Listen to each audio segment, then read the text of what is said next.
we are, season 5, episode 17. This is a tough one. We got to do one though. So look, every Sunday we sit back and we're like, Paul's that clock chime all the time? In fact, it does. We have it set on 5 minutes. All right. Every Sunday we sit back and we try to decide what's the cocktail, what are we going to do, what's it all about tonight. A little over a week ago, very, very dear friend, colleague, mentor, confidant, Todd Van Beck passed away. Unexpected, huge loss. And I said, when the time's right, we're going to raise a glass to him. The time is right now. It's tonight, and we're going to do it. We're going to share something about Todd. Todd, if you didn't know him, you didn't know. Well, I take that back. So we have a lot of death care friends on here. I know you know him. I have a lot of friends on here who aren't death care, but this man, he was the icon of death care. He knew more history. We can't do this out here. Let's go inside, because it's time to raise a glass to Mr. Todd Van Beck. Todd, come on. One more cocktail. Blue Monkey Quarantina. Only business, monkey business. Well, other stuff, but you get the idea. Here we go, folks. Tribute.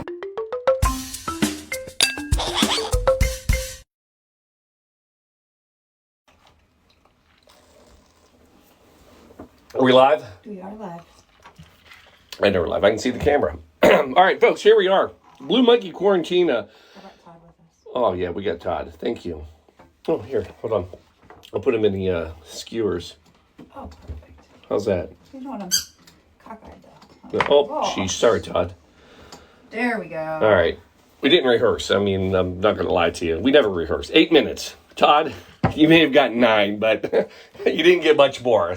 But we got something for you. And I don't need a lot of time because, again, I've known Todd for many, many years. Where to begin? So everybody always starts off by telling you how they meet somebody when they're gone. And what's kind of funny about Todd is I don't remember the first time I met Todd, because the problem is Todd was such an icon that you knew him before you ever met him. Like, everybody knows Todd Van Beck that's in death care. So I knew him forever, and then I met him. And the time I actually met him, here's what I remember. Denver's giving a shout out to. Thanks, Denver. What I remember the first time of anything was the first time he sat in on one of my programs. Now, Todd Van Beck is probably one of the greatest speakers in death care out there. And if you're standing in front and you're doing a program and you see him about 2 rows back, holy cow. Todd, that's what I remember. And it's actually wore this shirt tonight because it was early on, and I'm not doing the story tonight, but one of the stories I talk about is my biggest problem is I have a heart. And I told that story, and it's far from serious. It starts off serious. Anyway, the point is this.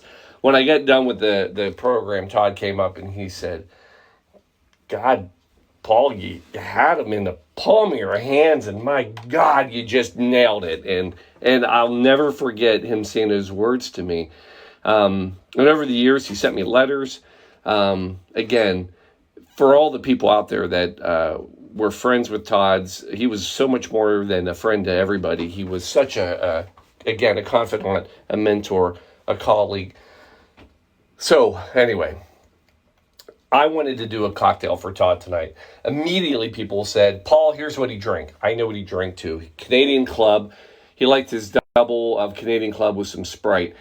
And that's a fine drink. I've had many drinks with Todd. Matter of fact, Shelby and I were reminiscing one time in Iowa, and Todd actually sat and had a martini with us. And he drank a martini too, especially when Shelby ordered them.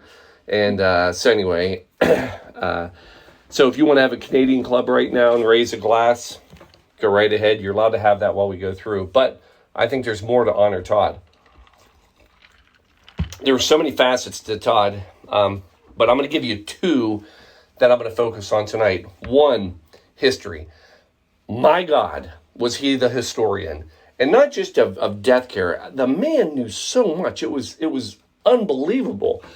If you never got to sit and listen to him talk about Abraham Lincoln, the funeral of, it is unbelievable. It's out there. Go find it. You can listen. But he loved history. One of his favorite historical people that he also loved, Winston Churchill. We're rolling with that tonight. Because here's number 2 thing I know about Todd. Todd loved to have a drink. And if you haven't had a drink with Todd, well, I'm sorry. But that is something that is memorable for me, having the stories and the drinks. But, so tonight, my way of honoring and to share is I'm going to take the 2 things that I remember about, 2 of the things I remember about Todd. His love for a drink, his love for Winston Churchill, and I'm going to give you his cocktail in honor. Now, to start off with this Churchill cocktail, I can't just give you the cocktail, I got to give you the history. But if I try to give the history of Winston Churchill right now, compared to what Todd knew, it'd be an embarrassment. I can't do that. So I focus on what I know and what I can do. And that is, I'm going to give you some cocktail drinking history of Winston Churchill that I know Todd would have admired and been very proud of. So a lot of people don't know this, but Winston Churchill was a hella drinker. I mean, the man did well. Now, he didn't start off like that. Matter of fact, the story goes that he didn't actually really have a fondness for drinking until he was in the South African War. And during the South African War, he started drinking whiskey. And he said it was because the water wasn't fit to drink. So you had to pour whiskey in it to be able to actually drink it. And he ended up becoming a great lover of Scotch. And that was one of his go-to drinks. A matter of fact, and keep this in mind, it was Scotch. That was his preferred drink. Nothing else. And a matter of fact, one of the stories was that he was on a train with President Harry Truman. And as they're on the train, moving, they're on the train, it's moving. Harry Truman offers him some bourbon, and Winston Churchill says, do you have anything else? He says, no, we just have bourbon. He makes him stop the train. He gets off the train, sends somebody to get a bottle of Scotch, brings it back on the train, and they take off again. Mm-hmm. The man loved his Scotch. Now, while he loved Scotch, his actual go-to drink, ready for this one, Shelb? You'll appreciate this. Champagne. Love a guy who loves bubbles. He loved his bubbles. He had champagne every lunch and every dinner. Now let me be clear about this. He didn't have like a glass of champagne every day for lunch and every night for dinner. He had a bottle. He drank 1 bottle of champagne every lunch and 1 bottle of champagne every night. All the time. They estimate that he drank in his lifetime over 42,000 bottles of champagne. That's rocking. How many? 42,000 bottles of champagne. He said it was life's essential and that you had to enjoy life, and this was one of the essentials of life. Champagne every day. 2 bottles, at least. Now, he also did say that early on that he never drank before lunch. He changed that as he got older, and he changed it to he wouldn't drink before breakfast. And but he was known to actually start at breakfast. And one of his other drinks that he created, it was called Churchill's mouthwash. Now, that's not our cocktail tonight, but you need to know what it is. So he would have mouthwash, and he would carry it with him all the time. Basically, imagine this. They would pour just enough Scotch on the bottom to cover the bottom, and then he would top it off with soda. And then he would carry those around all day. That was called his mouthwash. And he would drink all day long. That was his little side drink. He drank port. He drank brandy. He loves his drink. So now you know Winston Churchill, the man, could drink. Now, here's what's funny. He wasn't really a cocktail guy. However, there was a cocktail made for Churchill called the Churchill cocktail. That's what we're going to make tonight. That's the cocktail in honor of Todd. And what's great about this drink, this cocktail was made in honor of Churchill. By who? More history. We got to go to Joe Gilmore. So Joe Gilmore was one of the greatest bartenders at the American Bar in London. More history. American Bar in London, been around a long time. Like 1893 it opened. So Joe Gilmore. We've talked about that bar before. It's fantastic, right? It's the American Bar. A lot of great cocktails out of there. The Savoy cocktail book is based on all the drinks from the American Bar. Pause. So here's what's great. Joe Gilmore, he was like the celebrity, the bartender to the celebrities. He was serving to Frank Sinatra. He was serving to Winston Churchill. Winston Churchill. Papa. He served to Papa. Sounds like those two would be like good to drink together. Oh my God. I guarantee you there was a night, picture this, I guarantee you there was a night at the American Bar that Ernest Hemingway was sitting by Winston Churchill and they were having drinks. I guarantee that happened. I wonder if either one could drink the under end of the table. Oh my God, wouldn't that be something to watch. Yeah. So anyway, Joe Gilmore, 1939, he was very fond of Churchill and loved his fondness for Scotch. So he created this cocktail for Churchill, and it lives on today. And we're going to make it because I think it would have been a fantastic drink. I wish I would have had the time, and we'll come back to this. I wish I would have had the time and the thought to actually made this drink and shared it with Todd earlier. But we'll have to do it now, and we'll have to take this as a lesson in life. But anyway, coupe glasses, ice, cool them down. Critical step in a drink. Ice in a glass. All right, we're coming in. It's all about the Scotch. Any Scotch will do. Actually, if you were going to pick a Scotch and you wanted the Scotch that Winston Churchill drank, you would probably go with a Johnny Walker Red. That was his choice go-to. I didn't have it in the house. I don't need another bottle of Scotch. I have enough Scotch. So we're going to go with a little Glenlivet, and you're going 1.5 ounces. One for me. One for Shelby.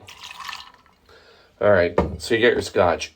Then, going to turn around, and you're going to go with some Cointreau. Triple sec will work fine. Cointreau is just a little nicer mix, a little smoother. 1/2 ounce. 1 ounce total for 2.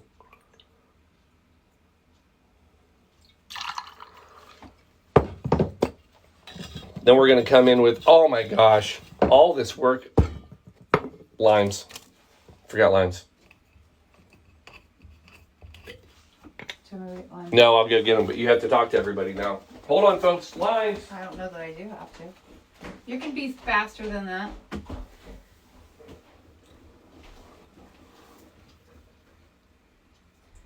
Please pause. He's already back. That was fantastic. Limes. Thank God we don't do this show off site, right? Vermouth, sweet vermouth, 1/2 ounce. 1 ounce total. I can't even imagine what that's going to taste like. So really it's some people call it a Winston Manhattan. Because basically whiskey, sweet vermouth. But here's where it gets interesting. We're going to add lime juice. 1/2 ounce. 1 ounce total.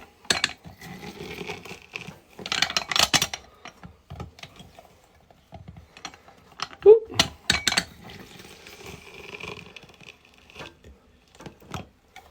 Let's see if we get an ounce out of that. Oh. All right, there it is. Now, because it is juice in there, we got to shake. Nice and cold. That's how Winston liked it. That's how he likes it too.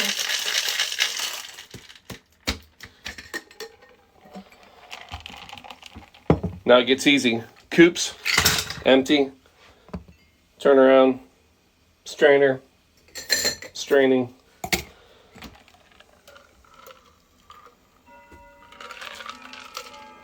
Well, maybe not every 5 minutes, but 15. Every 15. At least we know where we are.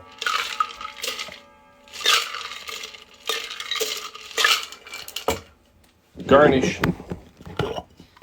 Your favorite. The Luxardo. Alan Sierra is on the other side of the bar. Are people asking? Yeah. All right, let's, You can see her shadow. Oh, what are we going to You want to use? use swords? Huh? Swords? It might. Here we go. Lots of stuff here, folks. Lots of stuff. Work with me here, people. We're going to come across with this.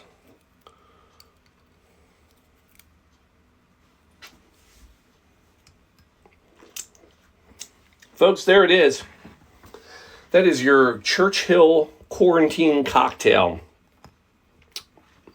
However, I think Churchill would have probably enjoyed a little emergency.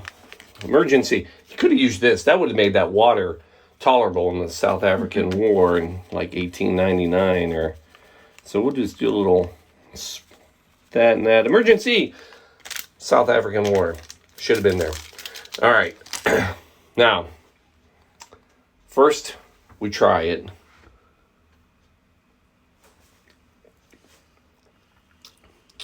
Oh, yes. Really? Yeah. No. Yeah. Really? You're going to love it.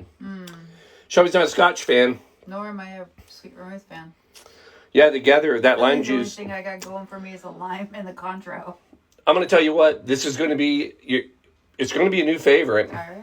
Now, I don't know wherever we'll go and be able to find this. So let me come around here because if you want to sip first, but we're going to. It's funny, there's a little bit of the pink of the maraschino Yeah. at the bottom. It looks like a nipple.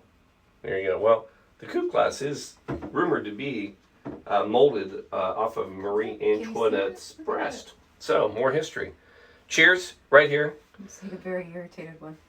Can we... Yes. Oh, first. Okay, I don't get to taste it first. I'm just gonna... No, go ahead. I'll let you taste it first. Nope. All right, we're Cheers. going in cold. Here it is. Cheers. Right here, folks. If you're out there, raise up a glass. Todd Van Beck. Love you. Miss you. Really going to miss you for everything you've done. Cheers. Cheers, my friend. Oh, yeah. Come on. Okay. Uh-huh. It's got a Papa Daiquiri kind of twist to it. Right?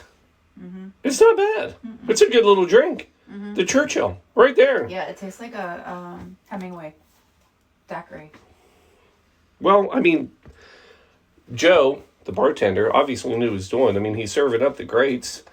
So, this probably would have been a great one, too, for Papa as well. Because he would not have been, because he doesn't like the sugar. Yeah, because he had the sugars. He did have the sugars. So, but anyway, so I'm going to leave you with one last thing. As I was going through all this, and I was looking through some of my things, and those of you that know, if you've ever gotten the emails from Todd Van Beck, it wasn't Todd Van Beck, it was TVB. A lot of messages, TVB. That's what it was. So TVB, those initials, it made me think of also Churchill and a maxim, a little statement saying that he used to throw out. And one of those was KBO.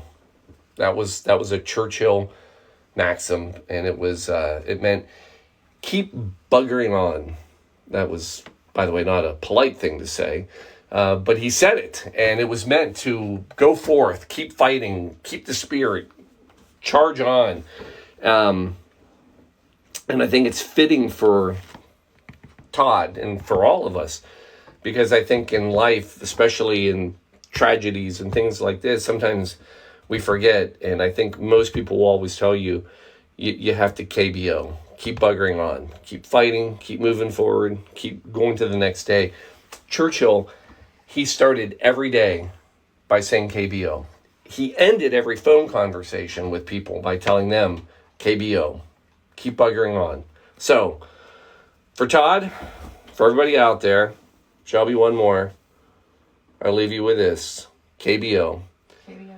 Keep buggering on, people. We got this. Cheers. Love you. KBO. We'll see you next week. Love you all.